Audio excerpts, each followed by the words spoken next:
अस्सलाम वालेकुम नाज़रीन, उम्मीद है कि आप लोग खैर व आफ़ियत से होंगे। आपका इस यूट्यूब चैनल पे इस्तकबाल है। आइए शुरू करते हैं हदीस कुरान की बातें। अबू हुरैरा रज़ियल्लाहु अन्हु ने हजूर अक़दस सल्लल्लाहु अलैहि वसल्लम का यह इरशाद नकल किया है कि कुरान शरीफ में एक सूरत 30 आयत की ऐसी है कि वह अपने पढ़ने वालों की शफ़ाअत करती रहती है, यहाँ तक कि उसकी मग़फ़िरत करावे।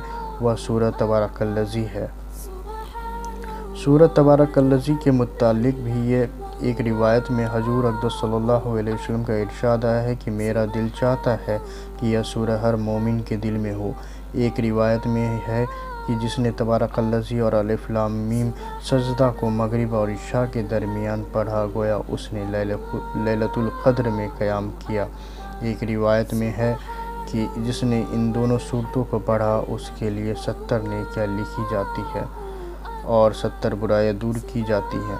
एक रिवायत में है कि जिसने दोनों सूरतों को पढ़ा उसके लिए इबादत लैलतुल क़द्र के बराबर सवाब लिखा जाता है।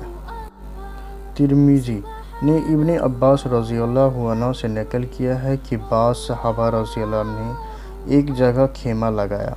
उनको इल्म न था कि वहाँ कब्र है। अचानक इन खेमा वालों ने इस जगह किसी को सूरह तबारकल्लज़ी पढ़ते हुए सुना तो हजूर अक़दस सल्लल्लाहु अलैहि वसल्लम ने आकर अर्ज़ किया। हजूर सल्लल्लाहु अलैहि वसल्लम ने फरमाया कि यह सूरह अल्लाह के अज़ाब से रोकने वाली है और निजात देने वाली है। हज़रत जाबिर रज़ियल्लाहु अन्हु फरमाते हैं कि हजूर सल्लल्लाहु अलैहि वसल्लम उस वक्त सोती न थे जब तक अलिफ लाम मीम सजदा और सूरह तबारकल्लज़ी न पढ़ लेते थे। शुक्रिया नाज़रीन, फिर मिलते हैं एक नए वीडियो के साथ। अस्सलामु अलैकुम।